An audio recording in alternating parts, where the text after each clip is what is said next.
So I've been laid off 3 times in my career. One of those times, I got laid off with my work running globally in an Apple commercial. I was literally sitting in the middle of one infinite loop at Apple, having lunch, meeting with the executives there whenever it happened. And so for me, it's something that I hold on to every day to remind me what my value is, to remind me what I'm worth, to remind me what really matters and what doesn't whenever I'm doing my work. And I also, whenever I do this show, and a lot of times, sometimes it feels like I've covered topics. Sometimes it feels like I've talked about things enough that I shouldn't have to come back to them. But then I have to remind myself, not everybody listens to every episode. Sometimes things fade. So today what I want to do is to bring back an old topic and update it. Because what I want to talk about is what actually gets you replaced, what actually puts your career in jeopardy, and understanding what your value is in an exercise that I use with so many people I mentor in so many companies that really, I think, helps clarify what your value really is. And in this new age of AI, in this age of sort of depreciating expertise, are you in trouble or not? So, welcome to the 144th episode of the Crazy One podcast. As always, I'm your host, Stephen Gates. This is a show where we talk about creativity, leadership, design, and everything else that matters to creative people. Now, standard thing, right? Like, look, leave a review, subscribe, share with a friend, because I think that it's good content, trying to make the show shorter, make it easier to consume. But that's the thing, right? Is that, I think this is a uncomfortable time for everybody. What is going on? What does my company think of me? Am I going to get replaced by an agent? Doing a lot of these sort of things. And that's the question I get asked, probably at this point, not even every week, probably every day, right? Is AI going to take my job? And I got to be honest, right? In a lot of cases, I think it may be the wrong question. And if you're asking the question, you probably have a hunch that you are in danger. And I would say in a lot of cases that maybe that question is honestly maybe coming a little bit too late, because the real question is, what does your company already believe about your role or your team before AI showed up that led you to feeling like you're in danger, right? Because here's the case. In a lot of cases, AI didn't build that case to replace you. It just gave the company a tool to execute the decision they've already made. And I think that's the thing, is for a lot of creatives, that's really why they don't like AI. Because for a long time, we had this feeling like companies didn't value what we did. Well, now I think that do they, don't they is super clear. Because here's the thing is that, again, for me, 7 or 8 years ago, when I was back at Envision, for the 1 year it was relevant and the 2 years that it wasn't, right? Like, we did the largest study ever done that looked at kind of like the impact of creativity and design on corporate culture and corporate success. And the numbers have always been clear, right? Like, high IQ, high creativity, high design companies just perform better. Those numbers have been out there for decades, right? It's nothing new. But that alone didn't change anything. And the big warning sign that we saw then, the thing that I talked about then to everybody that would listen, was whenever we would actually go through and map the teams, what we would see is 83% of the world's companies scored in the middle to the bottom of the creative kind of maturity scale that we had created. And again, that wasn't a prediction. That wasn't a red flag. That was reality. That was where companies were already operating from. And that was, again, 7 or 8 years ago. So AI didn't change the perceived value of creativity. I think what AI did in a lot of cases, it removed the friction for acting on sort of changing its value or getting there. And again, that's what I mean is, so I always go back to the fact that, like, look, when I was at Starwood, we just had come off a run of 8 keynotes, right? We were one of the first outside teams to work on Apple Watch. We're one of the 2 featured partners, us and Nike. We're the 2 featured case studies. And even then, the board decided they wanted to sell the company to Marriott. I was identified as a quote unquote, risk because I was outspoken. I was deemed a security risk. So whenever they laid me off, they actually canceled my credit card. They canceled my flight home. That I couldn't see my team. I had to go get my stuff after. Like a whole bunch of just, like for being there 9 years, for having that success, that was the outcome, right? Like literally when I went to go pick up my things because they'd cleaned out my office, they spelled my name wrong on the box, right? So yes, it's a moment I'm bitter about because they took something great away from me. But it's something I've never let go of, right? I'm not ruled by it. I'm not bitter by it anymore. But again, I think that what it let me see is where in this area is that for a lot of companies, as we talk about AI washing and things like that, what AI did was it gave companies the cover fire to be able to downsize designers, to devalue what we do. It didn't give them the idea, right? And I think that's where we need to be clear. In a lot of cases, we're pointing at the tools, right? That's the conversation is kind of like, oh, well, the tool is going to replace me. And again, like that's the thing is that companies that replaced creatives with AI had already classified those roles as kind of a commoditized production resource, right? AI didn't create that classification. It just made it cheaper and faster to act on. That's why the layoffs are happening so fast. That's why there's so little pushback internally, right? Because again, the decision was quiet. It happened a while ago. And it was almost never communicated to the people that were affected. And again, I think that's where we have to own our piece of this. That again, it's not just a leadership failure, it's a systemic one. And we own a big piece of that in terms of how do we actually think about this. And for a long time, and I think this is the part where I'm like, okay, look, I need to bring back some of the information. Because whenever I would go in and I'd work with creative teams, whenever I talk to people about their careers and they're struggling, they're not getting promoted. The team isn't getting headcount. They're not getting funding. I would always start with just kind of a real simple graph. And there was a line that went through the middle of it of just, we would say, look, this horizontal line is value. This is how your company defines value. And that anything below the line was something they didn't see value in. Anything above the line was something they did. Now, the reality is that I've long argued that I don't think any real company actually values design, right? They see it as an output. They see it as a commodity. Whereas creativity, strategy, thinking, the ability to do those sort of things, while uncomfortable, while yes, there is a tension, the corporate culture and creativity rarely like to coexist, that if you're able to do that, then they see strategic value in what that is, right? It's something that they look at and say, okay, there is value there. We'll invest in it. We need it. There's a competitive differentiator there, right? And again, not all companies, but the smart ones, the ones that succeed. Well, now we have not just are you in the bottom part of this and is your team, or are you seen as a commodity, often based in execution and things like that? Or are you in the top half of it where, again, you're seen as a strategic asset, you're seen as somebody that really brings value?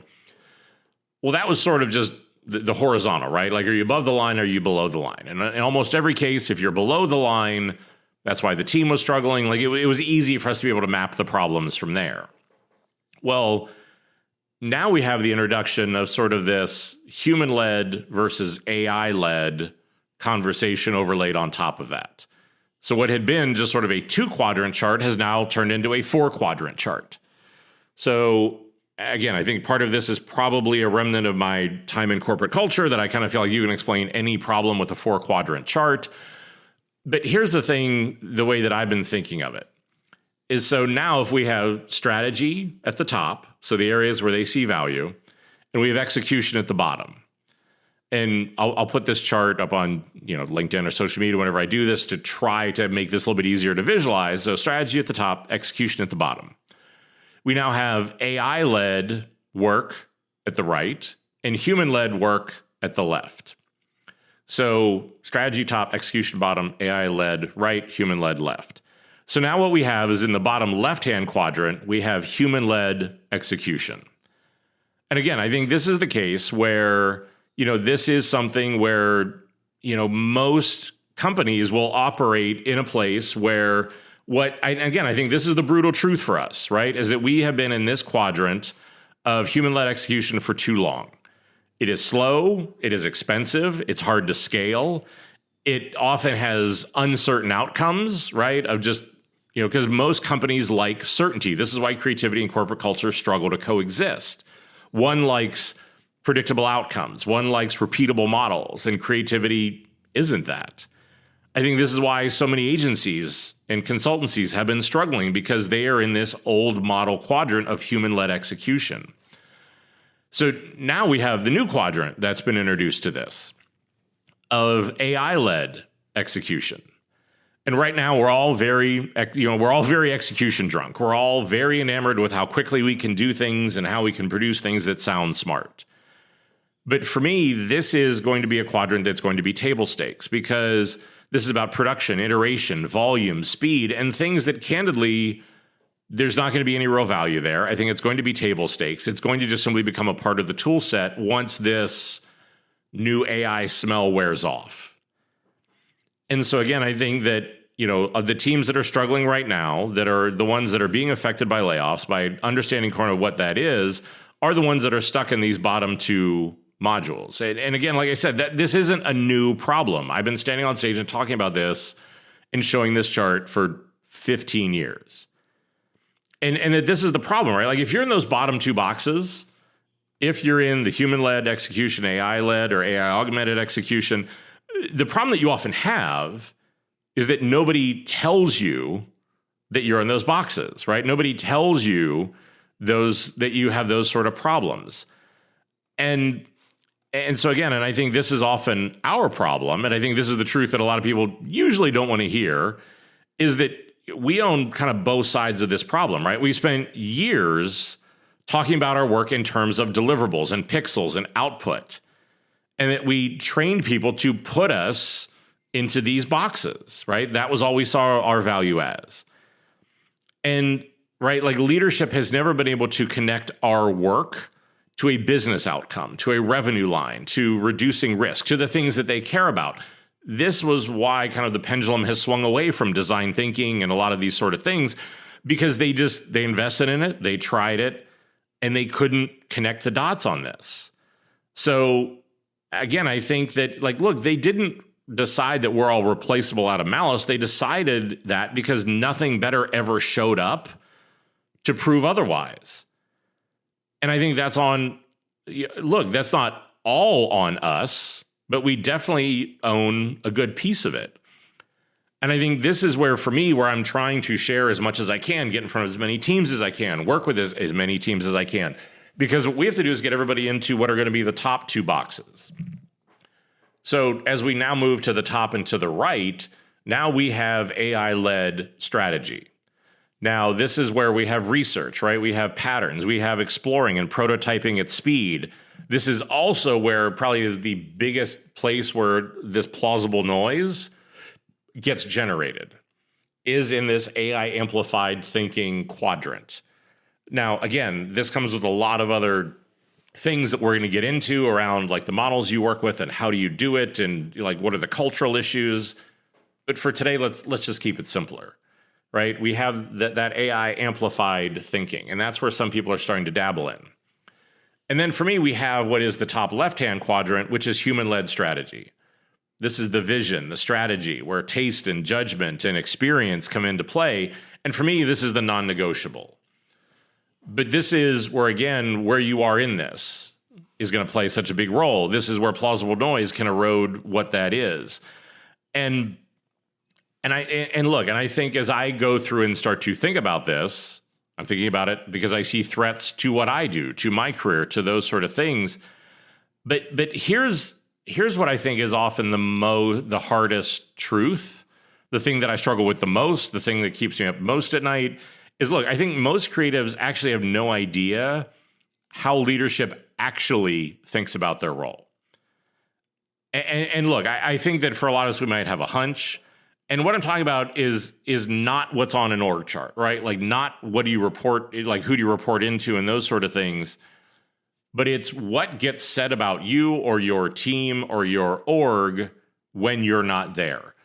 How are you talked about in the decisions for headcount and for money and for outcome and for who's going to be leading what comes next?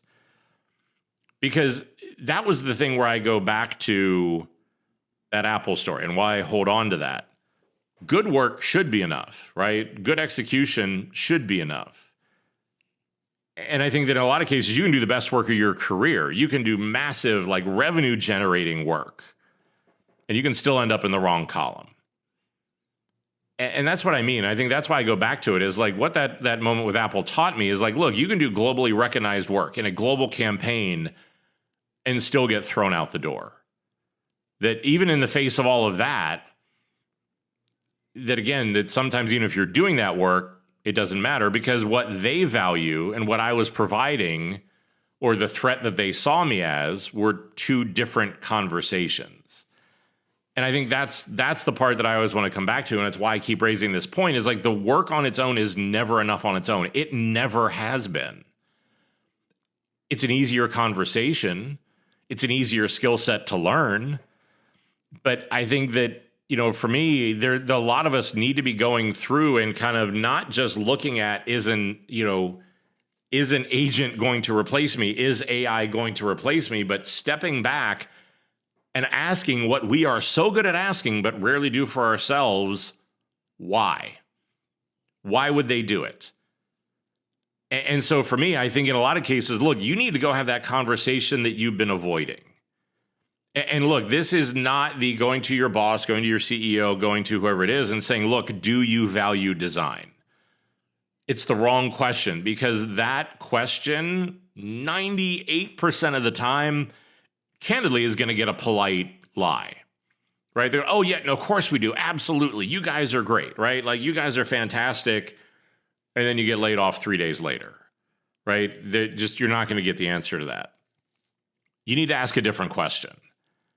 And for me, I think that's where, for me, I shifted to do you value design, to starting to ask, like, look, where do you see the work that we or I do fitting into these strategic decisions that this company is making? And now, again, this isn't, and look, I think this is where a lot of us got into trouble, that even if you ask that, I think that's a good barometer to tell you where you're at. But it's also that whenever you get the opportunity, you have to show up in a way that actually contributes value. Because, and look, I think whenever you say, where do you see us fitting in, the answer to that's going to tell you everything. The answer, or the lack of an answer, and the discomfort in the answer, is going to tell you exactly what column you're in. If you don't like the answer, then you need to start working to change that. You need to start being able to, again, show your thinking, talk about the strategy, tracking the business impact, right? Like doing those sort of things. Even if you are being handed a solution to be validated, you have to back it into a problem to be solved. To be able to say, hey, you wanted this, whatever it is, like an email that had this content. What we saw that the problem was that this is what we're actually trying to communicate. This is the outcomes that we need. And so again, that was the thinking that we did, and here are some ways that we can solve that. That it has to be that shift, that if we stay in the executional space, those spaces, through multiple iterations, are the ones that always get disrupted. It's true with desktop printing, it was true with the internet, it is really true now. But I think this is the uncomfortable part of this conversation not many of us want to have, is that it's not, is AI going to replace us, but what is the value that I've built? What is the value that this company perceives that would allow that decision to finally get greenlit?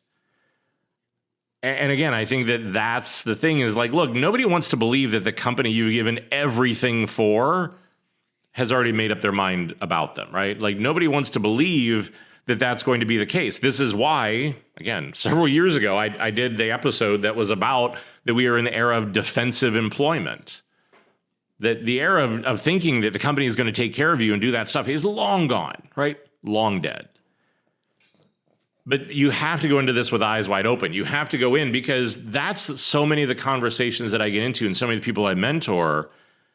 That's the other truth. Whenever we really get down to it, they've built a career out of what the company or the industry would give them. And in many cases, it was decisions and roles and the way they classified them was things they didn't like, right? It didn't have the value. And they were okay with that, because it felt like a step in the road, or more salary, or whatever that was, right? Like, it felt like an advancement. But I think that this is the moment where it's like, look, either we need to figure this stuff out, we need to wake up what this is, or we're going to get blindsided. And I think that's the part where I'm going to ask everybody to do that self-reflection, to go find out, to ask those uncomfortable questions, because at some point the decision is going to come, right? And I think we need to decide, what are we going to do about it? Is there a place where I can shift the narrative, or do I need to find some place that's going to value this? Do I need to be able to continue to invest here and fight for what this is, or do I need to start sharpening my skills and start, networking because the market is such a mess? And look, I think there's going to be a course correction. I think that right now we are very execution drunk. Right now we're very much in love with the things that we can do, and we're all very much in love with sounding smart, because a lot of us have built cultures where sounding smart is enough, right? I know so many people who build very profitable careers over no discernible skills outside of stealing the right work and kind of kissing the right ass, and they were able to rise through the ranks. A lot of cultures that value that. And again, I think that's a big part of the problem, but I think that's going to be the other part of this story, is that those companies are going to get into trouble, because there is going to be, because of the plausible noise debt, because of these sort of things, this is going to build up and start to have real issues that are going to start to ask, get the leadership to start to ask real questions. And they've already started, right? Why aren't we seeing the returns on AI? Why did we fire this whole team? And why am I not seeing the return on what this is? But I think just understanding this simple thing, right? That look, it's not that AI is going to necessarily take your job. It's that, has your company already decided what you're worth? And it's just given them the reason to pull the trigger on a decision, while short-sighted, that again is something for them. And again, I think this is that hard self-reflection I think we need to start doing. And that's what I want you to sit down and think about, is look, which of these 4 boxes are you in, and how do you start to move that needle? But that's my thing, is look, I hope this is helpful. If you've got questions or thoughts or things like that, as always, share them. But like I said, share this with your friends. Try to be the one that's also helping not just yourself, but other people try to figure this out, because I think there's a lot of people out there that have these bad feelings. A lot of people are scared and they don't know what to do. And like I said, this is the best starting point that I've figured out so far on how to try to figure that out. So that's the thing, right? Is to try to really think through that. But look, go find out, have the tough conversations, do some self-reflection, and as always, stay crazy.